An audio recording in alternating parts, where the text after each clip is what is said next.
Assalamualaikum warahmatullahi wabarakatuh. Kenalkan, nama saya Malik Arif Pangestu dari kelas SI 401. Nah, di sini saya akan mempresentasikan di mana berupa artikel opini yang berjudul pentingnya penguatan keamanan cyber data dalam pusat data internasional. Nah, dari kasus akhir-akhir ini, di mana serangan cyber telah menjadi sebuah ancaman yang dapat mengundang stabilitas ekonomi, politik, dan sosial dalam suatu negara, di mana pusat data nasional yang menyimpan data dan mengelola informasi penting dari pemerintah dan masyarakat sering menjadi sasaran utama bagi sekelompok peretas atau yang disebut dengan hacker yang ingin mengganggu infrastruktur dan pentingnya suatu negara. Nah, dalam konteks ini, isu keamanan cyber dalam pusat data nasional bukan hanya sekedar kekhawatiran teknis, melainkan masalah kedaulatan dan keamanan nasional. Nah, selanjutnya, dalam konteks keamanan cyber dengan garis bawah pilar kedaulatan digital, di sini pusat data nasional ini adalah jantung dari infrastruktur digital dalam suatu negara, di mana kita ketahui di dalamnya terdapat data-data penting seperti informasi kependudukan, data kesehatan, data keamanan, dan data keamanan, dan berbagai informasi lainnya yang tersimpan. Jadi serangan terhadap pusat data ini dapat menyebabkan kebocoran data, sabotase sistem, hingga hilangnya kepercayaan publik atau masyarakat terhadap pemerintah. Nah, kita bisa ambil contoh seperti kasus yang baru-baru saja di tahun ini, di mana serangan cyber yang berjenis ransomware atau disebut dengan Brainchipper, di mana dia memanfaatkan dan melumpuhkan layanan pemerintah. Di mana kasusnya dia memanfaatkan sistem dan data yang dikelola oleh PDN atau Pusat Data Nasional, di mana insiden ini menunjukkan betapa rentannya pusat data pemerintah terhadap serangan cyber dan betapa besarnya dampak terhadap keamanan nasional di Indonesia. Nah, sebagai negara yang jumlah penduduknya yang besar dan berkembang, teknologi yang pesat seharusnya tidak mengabaikan ancaman tersebut.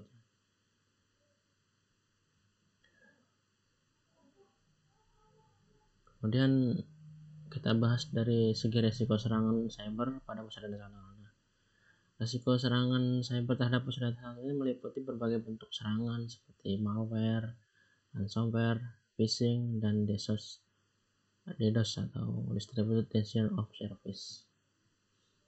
Nah, untuk malware ini dapat diusulkan adalah sistem untuk mencuri atau merusak data. Sementara untuk ransomware sendiri bisa mengunci akses ke data dan pelakunya bisa meminta tebusan seperti yang baru saja terjadi. Untuk membalikan data tersebut, si pelaku meminta beberapa tebusan ya, berapa jumlahnya gitu. Kemudian phishing ini dengan memanfaatkan rekayasa sosial, biasanya terdapat di email. Misalnya dari email tuh kita bisa lihat email mana yang phishing atau yang tidak. Biasanya email phishing itu berupa klik tautan seperti ya, dia emailnya berisikan contohnya kayak pemerintah langsung gitu. Misalnya melakukan pembayaran, klik di sini gitu. Atau melakukan penawaran melalui link ini gitu. Nah, itu biasanya merupakan email phishing. Dan selanjutnya, selain dari ancaman yang di atas tadi, dari jumlah yang jadi ancaman di atas tadi, salah satu risiko yang tidak dapat diabaikan adalah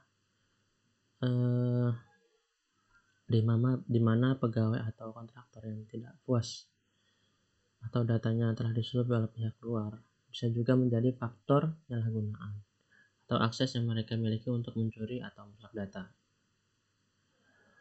Kemudian dari kasus yang di atas, seharusnya kita membuat pemikiran atau jalan keluarnya seperti penguatan keamanan cyber. Nah, langkah strategisnya itu untuk menghadapi ancaman tersebut bisa melalui penguatan keamanan cyber dalam pusat data nasional, yang dimana hal itu harus diprioritaskan. Nah, berikut adalah beberapa langkah yang bisa diambil. Yang pertama, pengembangan kebijakan dari regulasi yang kuat. Nah, di sini pemerintah perlu mengembangkan kebijakan atau regulasi yang komprehensif mengenai keamanan cyber, termasuk standar keamanan untuk data nasional. Kemudian regulasi harus mencakup seperti aspek teknisnya dan administratifnya serta mekanisme penegakan yang tegas. Kemudian yang kedua ada implementasi teknologi keamanan yang canggih. Nah, hal ini juga termasuk hal yang penting, di mana penggunaan teknologi yang canggih dan mutakhir seperti enkripsi, firewall. Nah, hal itu sebenarnya sistem deteksi mencegah intrusi atau IDPS, serta solusi keamanan berbasis AI atau kecerdasan buatan, di mana hal-hal tersebut dapat membantu melindungi pusat data dari berbagai bentuk serangan cyber. Kemudian yang ketiga, kesadaran dan pelatihan. Hal ini juga merupakan hal yang penting, di mana edukasi dan pelatihan bagi pegawai pemerintah mengenai praktik keamanan cyber yang baik sangatlah penting, di mana ini termasuk pelatihan tentang cara mengenali dan menghindari serangan phishing, penggunaan kata sandi yang kuat. Nah, seperti di sini juga kita harus garis bawahi, penggunaan kata sandi itu harus yang kuat ya, bukan sembarangan seperti yang terjadi kemarin, di mana kata sandinya menurut saya cukup simpel lah, bukan terlalu susah. Nah, kemudian kita menjalankan prosedur keamanan dengan benar dalam mengakses dan mengelola data. Kemudian yang keempat, kolaborasi dan kerjasama internasional. Kenapa di sini dibilang penting? Karena jika terjadi serangan cyber seringkali melibatkan aktor internasional, sehingga kerjasama dengan negara lain dan organisasi internasional bisa dibilang sangatlah penting, di mana kita bisa berbagi informasi mengenai ancaman dan praktek yang dapat meningkatkan keamanan cyber secara global. Kemudian yang kelima, pengembangan tim respon insiden, membentuk tim, dimana kita harus membentuk tim respon insiden yang siap menangani serangan cyber dengan cepat dan efektif, dan juga bisa memulihkan secara cepat ya jika terjadi serangan cyber. Nah, menjaga keamanan. Kemudian selanjutnya kesimpulan. Nah, dari hal yang di atas tadi kita bisa menyimpulkan di mana keamanan cyber ini dalam pusat data nasional adalah hal atau isu krisis yang memerlukan perhatian yang sangat serius dari semua pihak. Jadi bukan dari pemerintah, tapi juga dari segi masyarakatnya, kemudian dari segi sikap atau perilaku, kemudian mengenali bagaimana cara menghindari atau mengetahui hal-hal yang dapat menyebabkan terjadinya serangan cyber. Nah, di sini dari segi pemerintah, sektor swasta, dan masyarakat harus bersama untuk memperkuat pertahanan terhadap ancaman cyber dengan kebijakan yang tepat, teknologi yang canggih, dan kesadaran yang tinggi. Kita dapat melindungi pusat data nasional dari serangan cyber. Nah, langkah-langkah ini atau langkah-langkah yang tadi tidak hanya memperkuat keamanan cyber, tapi juga dapat meningkatkan kepercayaan publik terhadap sistem digital yang ada. Nah, di era digital ini keamanan cyber adalah fondasi yang penting dari sebuah negara yang aman.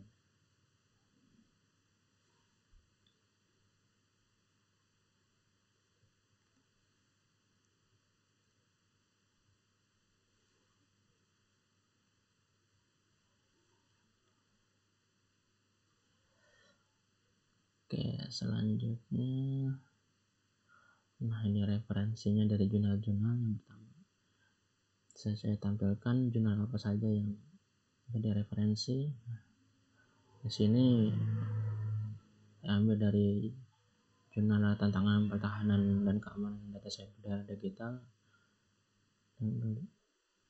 kemudian serangan cyber dan kesiapan Kementerian terhadap Bank Indonesia, kemudian Cyber security and the challenge of society di era 5.0 ya, era ini Indonesia. Kemudian peran cyber security terhadap keamanan data penduduk negara. Studi kasusnya hacker biarkan. Kemudian terakhir ada ragam modus cybercrime di era digital 4.0. Oke, sekian presentasi dari saya. Bila ada salah kata dan kurang dalam penyampaian, mohon dimaklumi. Assalamualaikum warahmatullahi wabarakatuh.